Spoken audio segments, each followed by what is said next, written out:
ये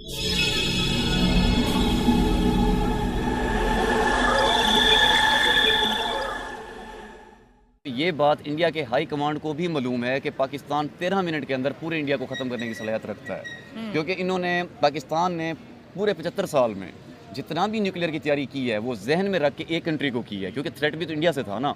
तो एक कंट्री को रख के तैयारी की गई है कि कल अगर यहाँ से प्रॉब्लम आता है तो 13 मिनट में पूरा इंडिया ख़त्म हो जाए। इंडिया ने अपना प्रोग्राम स्टार्ट किया, एटॉमिक प्रोग्राम, तो हम यहाँ पे ये कहते थे, हमारे प्राइम मिनिस्टर या हमारी लीडरशिप, के घास खा लेंगे लेकिन इंडिया के साथ हम मुकाबले में अपना एटॉमिक और बनाएंगे। आपने अगर घास खाने के लिए एटम बनाया तो फिर तो एटम का फायदा कोई ना हुआ। अच्छा, क्योंकि एटम बनाने के बावजूद घास तो आप खा रहे हैं। भारत की जो लोग हैं वो जो नेशनल सिक्योरिटी डिसीजंस होते हैं उसके बाद हुकूमत के साथ खड़े होते हैं। हमारे सियासतदानों को और अवाम को एक नया जो है ना वो मजा चढ़ा हुआ है। पाकिस्तान में 70% लोग गरीब हैं। अच्छा। पाकिस्तान को एटॉमिक एनर्जी हो या मोटरवे हो या बड़ी बड़ी सड़कें हों, उसका कोई फायदा नहीं है। पाकिस्तान की आवाम को फायदा है आटा महंगा रोज वो उसको सस्ता कर दें, चीनी को सस्ता कर दें, घरेलू सार्फिन के लिए जितनी भी चीजें हैं वो ऊपर से नीचे लेकर। पूरी दुनिया को पता है, उनको भी पता है कि न्यूक्लियर वार तो आनी नहीं, तो हमने न्यूक्लियर की बहस इनसे अब क्या करनी है। वार जो चलनी है वो है इकोनॉमिकल वार है, और मतलब उसकी आईटी की वार है, इंडस्ट्री की वार है, एआई की वार है। उसके ऊपर पाकिस्तान तो कहीं मतलब एग्जिस्ट ही नहीं करता ना। 195 कंट्री में शायद अफगानिस्तान भी हमसे आगे हो इस चीज़ के अंदर। तो इसलिए वो कहते हैं कि ये इतनी एक इंपॉर्टेंट चीज़ है नहीं, लेकिन हमने इसको इतना इंपॉर्टेंट ले लिया है कि हमने इसके ऊपर एक दिन का ऑफ दे दिया। जय दोस्तों, मैं विजय और आप देख रहे हैं इस रिएक्शन। तो दोस्तों, जो मुल्क हमेशा भारत को एटम बम की धमकी देता है, जहाँ के लोग हमेशा एटम बम की बातें करते हैं, एटम बम की धमकियाँ देते हैं, 26 साल हो गए इस एटम बम को बना के, मगर आज तक इनको याद नहीं आया कि भाई हमने इस तारीख को एटम बम बनाया था और इसे सेलिब्रेट किया जाए। मगर 26 सालों के बाद में आज पाकिस्तान की सरकार को याद आया कि हमने 28 मई को एटम बम बनाया था, क्यों ना इसे सेलिब्रेट किया जाए। तो पाकिस्तान की सरकार ने 28 मई को ये दिन सेलिब्रेट किया, जिसमें कि पूरे पाकिस्तान को छुट्टी दे दी गई है।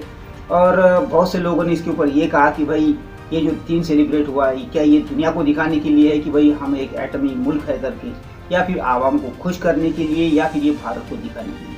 मगर जो भी हो दोस्तों, ये जो 28 मई को इन्होंने जो यौम तकबीर नाम से ये जो दिन सेलिब्रेट किया, इसके बाद पाकिस्तानी जनता कितनी खुश है या फिर कितना इनका जज्बा जाग उठा है, ये आज की इस वीडियो में हम देखेंगे दोस्तों। चलिए करते फटाफट वीडियो को शुरू।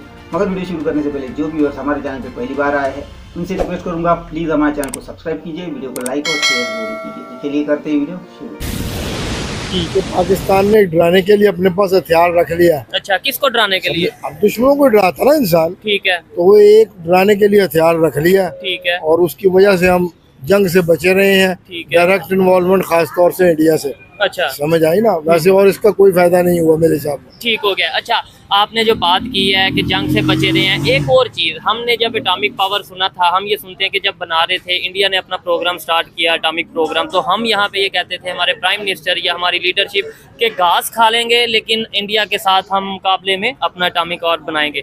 अब वो दुनिया की 5वीं बड़ी इकानमी बन गई। अब हमारे लीडर ये क्यों नहीं कहते कि घास खा लेंगे कि लेकिन अपनी इकानमी को बेहतर करेंगे, घास खा लेंगे लेकिन यहाँ से बेरोजगारी को खत्म करेंगे। बात यह है कि आपने अगर घास खाने के लिए एटम बनाया तो फिर तो एटम का फायदा कोई ना हुआ। अच्छा, क्योंकि एटम बनाने के बावजूद घास तो आप खा रहे हैं। ओहो, ठीक हो गया। क्योंकि एटम बनाने के बावजूद घास तो आप खा रहे हैं, ठीक है, तो एटम का मकसद तो फौत हो गया। यानी वो नाकाम हो गया मकसद। मैंने कहा ना, वो तो मकसद नाकाम हो गया। तो मतलब और 28 को पाकिस्तान के अंदर जो हमारे सुप्रीम कोर्ट हैं उन्होंने ना हॉलीडे अनाउंस कर दिया, पब्लिक हॉलीडे। अनाउंस क्यों किया? क्योंकि यौम तकबीर इटसेल्फ जो वर्ड है, इसका मीनिंग है द ग्रेट डे। तो ग्रेट डे किसके लिए है? मतलब देखने वाली बात ये है, क्योंकि जो हम एक न्यूक्लियर स्टेट हैं, न्यूक्लियर कंट्री हैं, मुल्क के हालात तो देख के नहीं लगता कि ये ग्रेट डे है लोगों के लिए। तो ये ग्रेट डे किसके लिए है, और इस तरह की कोई प्रैक्टिस पहले क्यों नहीं की गई? जैसे कि आपने जिक्र किया, इट्स बीन लाइक 26 ईयर्स हम न्यूक्लियर कंट्री बने हुए, तो 26 सालों में ये डे क्यों नहीं सेलिब्रेट किया गया, और अब एकदम ये डे सेलिब्रेट करने का ख्याल कहाँ से आया? हाँ, बिल्कुल। तो देखें, इसके अंदर या तो ये है कि इंटरनेशनली कोई पैगाम भेजा जा रहा है कि हम एक न्यूक्लियर स्टेट हैं, और उस हवाले से मतलब जो आपके क्योंकि काफ़ी सारे मामला पाकिस्तान के इन रिसेंट कुछ सालों के अंदर मुल्क के अंदर इंटरनली सिचुएशन जो रही है वो कुछ मुनासिब नहीं रही है। तो या तो ये एक पैगाम भेजा जा रहा है या फिर ये है कि इस डे को एज बैज ऑफ ऑनर के तौर पे पेश करने की कोशिश की जा रही है कि वी आर न्यूक्लियर स्टेट और हमको वैसे ही ट्रीट किया जाए जैसे एक बाकी न्यूक्लियर स्टेट को ट्रीट किया जाता है। लेकिन ऐसा होता नहीं है। जैसे ये पाकिस्तान जो है एक न्यूक्लियर पावर बना, लेकिन उसके बाद तो सर एक मुल्क को बहुत ताकतवर हो जाना चाहिए ना, तो वो तो उल्टा हो गया हिसाब। तो दहशतगर्दी भी बढ़ गई, सब कुछ। हालांकि फिर तो सबको डर के रहना चाहिए, क्योंकि बार बार तो ये दबका होता है कि हम एटमी पावर हैं, लेकिन हालात तो उल्टे हो गए। क्या मैं सही कह रही हूँ या मैं गलत कह रही हूँ? तो प्लीज आप मुझे इसकी तस्दीक कर दीजिए, अब बताइएगा आप क्या कहना चाहेंगे सर इस मौके पर। सबसे पहले ये जो दिन मनाना खुशी के तौर पे और छुट्टी डिक्लेयर कर देना, मेरा नहीं ख्याल इससे पहले ये छुट्टी हुआ करती थी। तो क्योंकि नवाज शरीफ के दौर में ये हुआ था एटमी धमाके, इनके पास और तो कोई अचीवमेंट है नहीं, जबकि इनके पास हुकूमत आई है। तो इनको एक बहाना मिल गया ये शो करने का कि हम ही थे जिन्होंने पाकिस्तान की बका के लिए अब पाकिस्तान को एक न्यूक्लियर पावर दुनिया के सामने शो किया। ये एक हो सकता है, लेकिन छुट्टी देना मतलब इसे अपग्रेड कर दिया है, इसकी कोई जरूरत नहीं थी। एक बेहूदगी ही मुझे नजर आती है। रोजाना कश्मीर में बड़ा जुल्म हो रहा है, मेरा जज्बा जो है वो जमा है। माना कि मेरे जो है ना वो जराए बड़े नहीं है कि मेरी बात ऊपर तक जाए, लेकिन मेरा जज्बा जो है ना वो ये है कि हिंदुस्तान हमारा दुश्मन है। उसकी वजह यह है वो कश्मीर पे जुल्म कर रहा है, और कब से कर रहा है।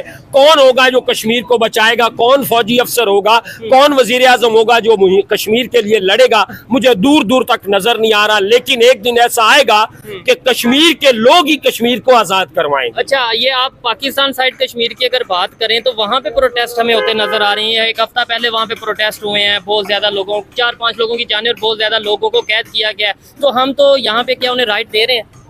ये देखें, ये राइट एक गरीब आदमी या आम आदमी ने नहीं देना, राइट देना है तो हुकूमत पाकिस्तान ने देना है। यानी जब दूसरों की बात करें तो तब एक गरीब और आम आदमी बोल पड़ेगा कि भाई उन्हें हक देना चाहिए। जब इधर के हक की बात करें तो आप कहेंगे कि मैं अगर मुझसे वो कोई हक मांगते हैं तो मैं जान कुर्बान कर सकता हूँ एक मुसलमान भाई के लिए। ये मेरा जज्बा है। मैं ग्रेजुएट आदमी हूँ, पढ़ा लिखा हूँ, जो भी अल्फाज बोलूंगा नाप तोल कर बोलूंगा। मैंने आउल फॉल मैसेज कभी नहीं दिया है। न्यूक्लियर स्टेट बने क्यों थे? वजह क्या थी? ये न्यूक्लियर बम बनाना, और फिर पूरी दुनिया में इस बम को कभी पावर के सूरत में इस्तेमाल हुआ तो कभी इस बम ने हमारा जो है बड़ा मजाक बनाया कि भाई आप लोगों के पास बम है फिर भी भीख मांगते हो। तो ये बम हमने बनाया क्यों था? देखें जी, ये बम कोई ऐसी चीज़ है कि वो कहते हैं ना कि वो मेढक ऐसी चीज़ है, सांप अगर उसको उगलता है तो भी मरता है, निकालता है तो भी मरता है। पाकिस्तान को बेसिकली जो फियर था, जो हर कंट्री को होता है, मतलब बहुत सारी कंट्रीज को होता है, वो होता है एग्जिस्टेंशियल क्राइसिस का। ये तब होता है जब आपके एक्सटर्नल एनिमीज इस कदर मतलब ताकतवर हों कि आपको ये थ्रेट हो कि कभी भी वार छिड़ सकती है और वो अपने न्यूक्लियर वार को यूज़ करके आपकी टेरिटरी पे टेक ओवर कर सकते हैं, कब्जा कर सकते हैं। तो पाकिस्तान ने भी इसी आइडियोलॉजी को माइंड में रखते हुए इंडिया को काउंटर करने के लिए सिंस इंडिपेंडेंस टिल डेट हमारा जो मतलब मेजर एक पाकिस्तान के अंदर देखा गया है, हमारा एक्सपीरियंस भी इंडिया के साथ रहा है ना। जैसे 65 की वार है, 71 की वार है, फिर बांग्लादेश हमारा हाथ से चला गया। 71 के अंदर हमारे मतलब वहाँ बहुत सारे नौजवानों ने सरेंडर भी किया। वो कैजुअलिटीज़ देखते हुए पाकिस्तान को अर्जेंट नीड ज़रूरत हुई कि we need to be a nuclear state. कि मे अल्लाह फॉरबिड अगर दोबारा मुस्तकबिल में वार की सिचुएशन बनती है और कोई खिता हमारे हाथ से जाता है तो हम प्रोटेक्ट करने के लिए हम न्यूक्लियर फोर्स का इन दैट कंडीशन अगर ज़रूरत पड़े तो हमारे पास हो, हम वो बने। लेकिन हुआ क्या? हुआ ये कि एग्जिस्टेंशियल क्राइसिस को प्रोटेक्ट करने के लिए हम जो बने वो अगेन वो एक काउंटर अप्रोच उसकी हो गई। मतलब अब आप देख लें कि अल्लाह माफ़ी दे, हम आज भी एग्जिस्टेंशियल क्राइसिस का शिकार हैं। ऐसा तो नहीं है कि हम नहीं हैं, फ़र्क इतना है कि पहले हम एक्सटर्नली थे, अब हम एक्सटर्नली प्लस इंटरनली हैं। ये जिसे हम सुपर पावर पे कहते हैं ना, ये निजाम उनका है कहाँ के सभी को मुसलमानों को नीचा रखा जाए। मुसलमान अगर भाई चाहे तो ये हमें कोई मज़ाइलों शज़ाइलों से नहीं डरना चाहिए। जिसका जज्बा है ना बुलंद है ना, मुसलमान का जज्बा लड़ता है। ना तलवारें लड़ती हैं ना बंदूकें लड़ती हैं, हमेशा मुसलमान का जज्बा। आप देख ले कहाँ 313 मुसलमान और कहाँ वो सैकड़ों की तादाद में काफिर। आपकी बात ठीक है, जज्बे की अगर बात करें, मतलब आज के दौर में हमें जज्बा नजर क्यों नहीं आ रहा? उनके पास वैसे ही तलवारें थी, वैसे ही नेज़े थे, ठीक है, वैसे ही घोड़े थे, तो फिर उन्होंने वो कंप्लीट किया था ठीक है। और उसके अलावा एक और चीज भी थी, बात सुन ले या सुना ले। और ये सिर्फ यही नहीं था, कुरान खोल के देखें, जब जंग बदर हुई थी तो कुरान कहता है अल्लाह ने 1000 फरिश्तों से मदद की थी, लेकिन वो साहिब ईमान लोग थे। समझ आई ना, समझ आई ना, वो साहिब ईमान लोग थे जिनको अल्लाह ताला ने नुसरत दी थी।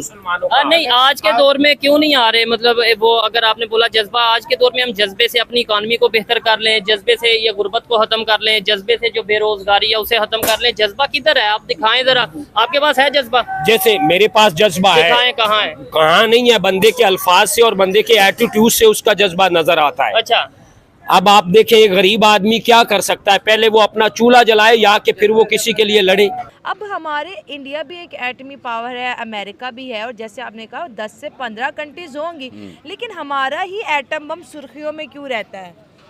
बेसिकली हमने वो मार्केट ही इसको इतने अच्छे से किया हुआ है डे 1 से। अच्छा। और हम इतना करें ना करें, फिर इंडिया ने हमें बहुत मार्केट किया है क्योंकि जब टेररिज्म की बात होती है, जब भी कोई बात होती है तो वो पाकिस्तान को सरफरिस्त लाते हैं। हाँ, और उसके अंदर फिर वो ये चीज़ बहुत ज़्यादा मतलब पब्लिक को रियलाइज़ कराते हैं, ख़ासतौर पर USA को या नेटो कंट्रीज़ को, कि पाकिस्तान ये सारा कुछ इसी वजह से कर रहा है क्योंकि वो एक न्यूक्लियर स्टेट है, उसको बैक एंड पे सपोर्ट ये कॉज कर रहा है कि अगर हमारे साथ कल किसी ने कुछ ज़्यादा आउट ऑफ द वे आके एंकी बैंकी की तो हम न्यूक्लियर अपनी वो पावर जो है उसको यूज़ कर देंगे। बाकी रही बात मोदी साहब की कि वो पाकिस्तान में बगैर सिक्योरिटी चेक के आए हैं, तो ऐसा नहीं होता। डेफिनेटली सिक्योरिटी चेक होते हैं, वो मेहमान थे, ही वॉज वेलकम्ड, वो आए। हाँ, उनकी ये स्टेटमेंट पास करना कि इनके न्यूक्लियर से घबराना नहीं है, उसकी दो रीज़न हो सकती हैं। एक तो ये कि अल्लाह माफ़ी दे कभी ये वक्त ना आए, क्योंकि ये वक्त कोई यूज़ भी नहीं करेगा। हाँ। कि अगर ये वक्त आया तो वो मतलब ये दुनिया का आखिरी दिन होगा, क्योंकि जब पहले पास्ट में वर्ल्ड वॉर 2 में ये चीज़ें यूज़ हुई थी तब 1-2 कंट्रीज़ ही थे, अब 1-2 कंट्रीज़ नहीं है, अब तकरीबन 15 कंट्रीज़ हैं और आपस में ब्लॉक्स बने हुए हैं। फिर अगर एक से ही हरकत होती है तो फिर ये बहुत ज़्यादा हरकत हो जाएगी और ये मामला अनस्टॉपेबल हो जाएगा और with in matter of just minutes, hours भी नहीं लगने और दुनिया का नक्शा बदल जाएगा। अच्छा, एक तो ये है। दूसरा, मोदी साहब ने ये स्पीच इसलिए की क्योंकि देखें हम हैं मुस्लिम कंट्री, अब इस टाइम पैलेस्टीन में काफ़ी कुछ हो रहा है, लाइकवाइज ईरान में हुआ, इराक में हुआ, लीबिया में हुआ, जिस भी हमारे इस्लामिक कंट्री के अंदर जाके इंटरनली वहाँ पे अनार्की आती है और मतलब एक्सटर्नल फोर्सेस आके वहाँ पे ऑपरेशन करते हैं। अफ़गानिस्तान में बहुत कुछ हुआ, वहाँ पाकिस्तान का न्यूक्लियर कहाँ स्टैंड करता था? आप तो कहीं पे स्टैंड करते ही नहीं थे। तो उनको एक बात पता है कि इनका न्यूक्लियर है शायद शो पीस की हद तक है, दिखावे की हद तक है, लेकिन इसको ये लोग यूज़ करना नहीं जानते या यूज़ कर नहीं सकते। इस वजह से उन्होंने आपके जो न्यूक्लियर है उसको बहुत ज़्यादा लाइट लिया हुआ है, उसको इतना वो वेटेज नहीं देते। मोर ओवर ये पूरी दुनिया को पता है, उनको भी पता है कि न्यूक्लियर वार तो आनी नहीं, तो हमने न्यूक्लियर की बहस इनसे अब क्या करनी। वार जो चलनी है वो है इकोनॉमिकल वार है और मतलब उसकी IT की वार है, इंडस्ट्री की वार है, AI की वार है। तो दोस्तों ये थी आज की वीडियो। जैसा कि आपने देखा कि ये जो दिन सेलिब्रेट किया गया है इसके ऊपर पाकिस्तानी इतने कुछ खुश नहीं है, मगर जो पाकिस्तान के बहुत से लोग जज्बे वाली बातें करते हैं और एटम बम की धमकियाँ देते रहते हैं, मेरे ख्याल से वो जाहिल लोग हैं। और जैसा कि अभी आपने देखा जिन लोगों ने बातें की उनको पता है, ये जो लोग हैं ये पढ़े लिखे लोग हैं, इनको ये पता है, इनको ये बात समझ आती है कि भाई एटम बम चलाना इतनी आसान बात नहीं है। एटम बम तो रशिया के पास है, 1 साल हुआ यूक्रेन के साथ उसकी लड़ाई जारी है, अभी भी जारी है, मगर रशिया ने एटम बम चलाया नहीं चलाया। अगर रशिया एटम बम चलाता है, न्यूक्लियर वेपन का इस्तेमाल करता है, तो उसी दिन रशिया दुनिया के नक्शे से मिट जाएगा। ये बात रशिया को भी पता है और ये बात पाकिस्तान को भी पता है, पाकिस्तान की सरकार को भी पता है, पाकिस्तान की फौज को भी पता है, मगर पाकिस्तान की आवाम जो जाहिल किस्म की आवाम है, जो कुछ जाहिल लोग हैं, वो इस बात को नहीं समझते और वो हर बार हमारे पास एटम बम है, हमारे पास एटम बम है, बस इस तरह की बकवास करते रहते हैं। मगर जिस तरह इन लोगों ने कहा, इनको पता है एटम बम चलाना इतना आसान नहीं है और ये जो अभी जंग है दुनिया में, ये एटम बम की नहीं होने वाली, ये जो है ये टेक्नोलॉजी की जंग होने वाली, तरक्की की जंग होने वाली। तो भाई खैर, ये थी आज की वीडियो दोस्तों। आशा करता हूँ आप सभी को अच्छी लगेगी। चलिए चलते मिलते हैं अगली वीडियो में, तब तक के लिए जय हिंद।